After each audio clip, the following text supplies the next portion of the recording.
del pueblo. Pero la enfermedad y la agonía no tienen nada que ver con poder económico, social o religioso. La enfermedad le llega a todo mundo y sabemos que todos, a menos que el Señor venga antes, vamos a morir. La situación a través de la cual sea esto, muchas veces lo digo yo y no es minimizar las cosas, es lo de menos. Todos nos vamos a morir. A menos que el Señor venga antes, todos nos vamos a morir. Sin embargo, para este hombre ha sido algo apremiante salir corriendo, buscar, porque la fe y la luz de la esperanza están en él. Y entonces aparece en escena un tercer personaje, un personaje pasivo en la historia, que es la niña enferma. La niña ni siquiera está en la escena.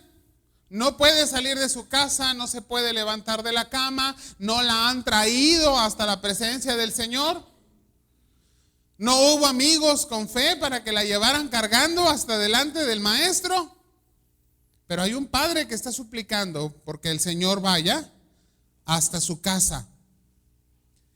Pero si nos detenemos un momento en lo que Jairo acaba de experimentar, él ha sido ahora testigo y seguramente su fe ha crecido. Si antes era una fe incipiente, si era una fe que apenas estaba teniendo luz de esperanza, acaba de ver cómo el Señor ha sanado a una mujer de 12 años de enfermedad y la acaba de limpiar, purificar, sanar y salvar. Y debe haber dicho Jairo, creo que estoy en lo correcto.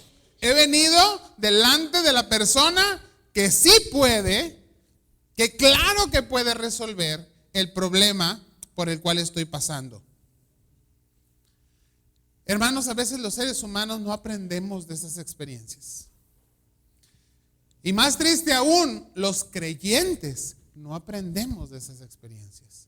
Pasamos en nuestra vida por circunstancias donde el Señor viene, se manifiesta con poder en nuestra persona, alrededor de nosotros. Oímos uno y otro testimonio de la grandeza y el poder de Dios, aún en la comunidad, la familia de fe a la que pertenecemos. Conocemos muchos más testimonios, no solamente a nuestro alrededor y de nuestro tiempo, sino de la palabra que nos enseñan del poder de nuestro Señor Jesucristo.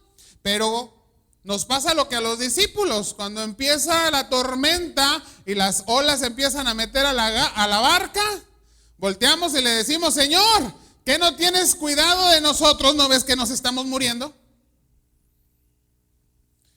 Y otra vez tenemos que preguntar, ¿dónde está nuestra fe? La fe de Jairo ha sido fortalecida, ha sido testigo de salvación. Y él se convierte en un testimonio también de la fe en Jesucristo. ¿Qué sucede con esta niña? En ese momento, algún siervo, algún criado del hogar, viene y le dice a Jairo, ya no molestes al maestro. Tu hija ya se murió. Qué feo lo dije, ¿verdad? Ya terminó. Ahora lo decimos más suavecito, ya terminó. Pero la palabra dice que llegó y le dijo, ya se murió, ya no molestes al maestro, ya se murió, ya para qué le pides si ya se murió. Me sorprende que ni aún la noticia de la muerte hacen que la fe de Jairo venga menos. Su fe no decae, nada. Él sigue insistiendo en que el Señor vaya a su casa. Y el Señor lo hace. Cuando llegan a la casa de Jairo, dice que ya hasta los preparativos del funeral estaban listos. Ya se oía el sonido de las flautas, ya había ahí estaba la gente reunida, ya habían empezado los servicios funerales. Y el Señor dice, déjenme entrar. ¿Ya para qué? La niña está muerta. No está muerta, dice el Señor. Solamente está dormida. Y si leímos un poquito más adelante, aún la gente que hace, hermano, ¿se recuerda? Se burla ¿De quién se están burlando? De Jesús. Se están burlando de Jesús. ¿Cómo? Que está dormida, si nos consta que está muerta. Ya empezamos los funerales, ya está la música tocando, ya la gente se reunió, ya se murió. ¿Qué estás haciendo aquí? Qué difícil cuando la falta de fe nos lleva a nosotros mismos o a quienes están a nuestro alrededor a burlarse de lo que creemos y en lo que confiamos. Debe haber sido un golpe durísimo para Jairo recibir, no él, porque de quien se burlaban era del Señor, pero recibir esas burlas porque era el objeto de su fe. Él había confiado, él había corrido, él se había postrado, se había humillado, había adorado. No le había importado que lo viera la gente. Y ahora la gente le dice, pues ya, aunque diga que está dormida, no hay manera de que haga algo por ella. ¿Cuánta gente hoy se burla de la gracia de Dios? Y hay tanta gente que se burla de la gracia de Dios. Pero tú y yo debemos ser testimonio vivo de esa gracia. Por gracia, Jesús actúa. Ahí no hay la fe de las amistades. Ahí las amistades se están burlando. Pero la gracia de Dios es suficiente. Por gracia el Señor abre su boca nuevamente, le habla a una niña que está muerta y le dice en arameo, Talita Kumi. A ti te digo, niña, levántate. Y en esa gracia y poder del Señor, la niña se levanta y camina y se va a comer. Cualquiera diría, bueno, es que tenía un paro cardíaco y de pronto le funcionó de nuevo el corazón. Acérquese a una persona que haya pasado por esto y se va a estar de perdido una semana en la cama comiendo calditos y gelatinas antes de poderse siquiera levantar. Esta niña inmediatamente se levanta y camina, dice, porque ella tenía 12 años y le da hambre. Y le dicen pues, que se la lleven a la cocina y le den de comer. Lo que hace el Señor es perfecto. Pero ¿qué era lo que pedía Jairo? Ve, extiende tu mano, toca a mi hija y ella va a ser salva. Y el Señor lo hace. ¿Qué tenemos que concluir en esta mañana de estas dos mujeres salvadas por fe? Hoy, hermanos, existen muchas mujeres, muchas niñas, muchas jóvenes necesitadas de salvación.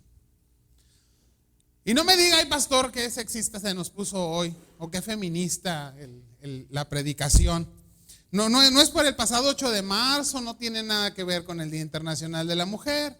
Es más, yo platicaba por ahí con algunos hermanos que vi muchas barbaridades no teológicas y aún antibíblicas que se escribieron ese día en honor a la mujer, pero con un contexto equivocado de feminismo y en contra aún de la palabra de Dios. Pero Dios es un Dios de amor y de gracia para hombres y mujeres. Dios es un Dios que se preocupa por el débil, por el necesitado. Y hoy, en medio de la necesidad, de la sociedad en la que vivimos, la mujer es un elemento con extrema necesidad y con muchísimo riesgo de ser afectada por la situación en la que vivimos. Pero la gracia de Dios y la fe que el Señor pone en medio de nosotros es suficiente. El poder del Señor se manifiesta y esta gracia de Dios hoy se manifiesta y esta fe hoy se manifiesta en medio de la iglesia de Cristo. ¿Qué tenemos que hacer? Necesitamos, hermanos, convertirnos en Jairos. La iglesia de Cristo de hoy necesita convertirse en un Jairo. ¿Qué hizo Jairo? Corrió al Señor. ¿Qué hizo Jairo? Se postró a sus pies. ¿Qué hizo Jairo? Le suplicó por la necesidad que había. ¿Qué hizo Jairo? Hizo que el objeto de su fe fuera Cristo. Y creyó y confió en que si el Señor extendía la mano, esa mujer, esa niña, sería salva. ¿Qué hizo Jairo? Fue testigo del poder de Dios en la sanidad de la mujer de flujo. Hoy la iglesia necesita ser Jairo. Hoy la iglesia necesita ver, vivir y hacer lo que hizo Jairo. Tener el sentido de necesidad de aquel que está perdido, de aquel que está muriendo sin Cristo o de aquel que está muerto sin Cristo. Tener la urgencia no de llevarle, porque muchas veces no podemos llevar a alguien, no está en nuestra capacidad, pero sí de correr al que conocemos, en quien tenemos fe, y postrarnos y adorarle y suplicarle, pedirle y confiar y decirle: Señor, ve, toca, extiende tu mano, ponla sobre la necesitada, sobre el necesitado, porque tú eres el que le puede sanar. Y hermano, muchas veces como iglesia no lo estamos haciendo. Estamos preocupados por mis necesidades y no por las situaciones que están delante de nosotros.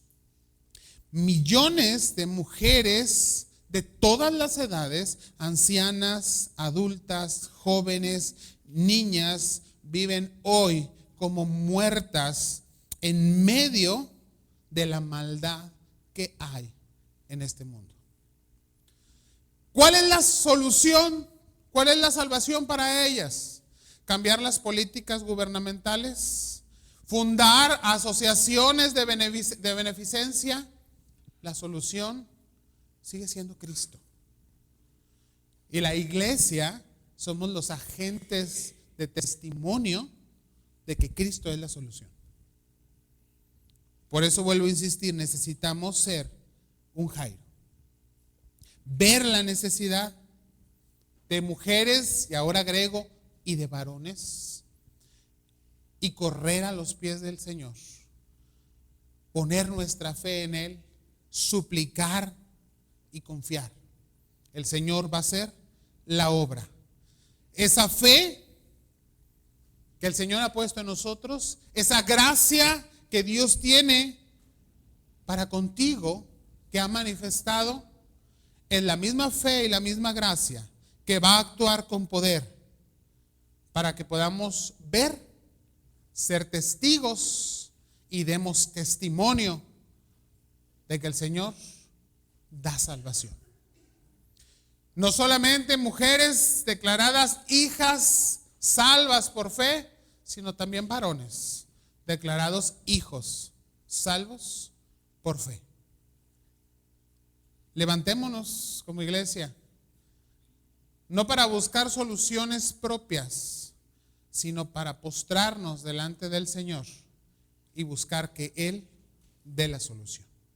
Estemos de pie para orar. Te alabamos, nuestro buen Señor, te alabamos, Padre bendito. Gracias porque tu palabra nos confronta, Señor, con la fe y la gracia que hemos experimentado en nuestra vida. Nos confronta con la experiencia que tenemos contigo.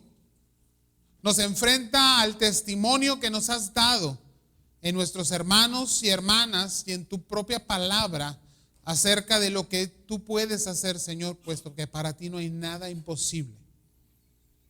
Pero también nos orienta y nos hace ver, Padre, que la función principal y por la cual transformas, por la cual, Señor, operas, es por la salvación. Tú quieres que el ser humano sea salvo porque quieres tener comunión con Él. Señor, gracias por el testimonio de estas dos mujeres, hijas tuyas, a las cuales les diste salvación y con ello resolviste necesidad, con ello reconstruiste hogares, con ello, Señor, pusiste rumbo a la fe de este varón llamado Jairo. Pero sobre todo con ello, Señor, diste testimonio de tu gracia, de tu amor y poder en Jesucristo.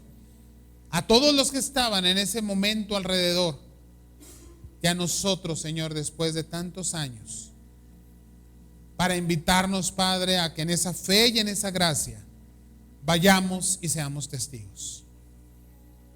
Que tu palabra, Señor, nos rete como iglesia. Nos rete a doblar la rodilla. Nos rete a clamar delante de ti. Nos rete a ser agentes activos de la fe que has puesto en nosotros y de la gracia por la cual nos has salvado. Muévenos, Señor, como iglesia. Te lo pedimos en Cristo Jesús. Amén.